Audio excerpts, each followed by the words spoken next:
ಯಾರಿಗಿಲ್ಲ ನೋವು, ಯಾರಿಗಿಲ್ಲ ಸಾವು, ವ್ಯರ್ಥ ವ್ಯಸನದಿಂದ ಸಿಹಿಯೂ ಕೂಡಬೇವು.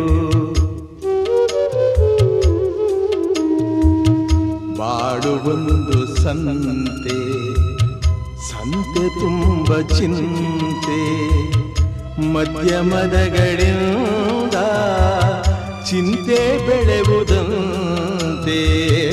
ಅಂಕೆ ಇರದ ಮನಸ್ಸನು ದಂಡಿಸುವುದು ನ್ಯಾಯ, ಮೂಕ ಮುಗ್ಧ ದೇಹವ ಹಿಂಸಿಸುವುದು ಹೇಯ.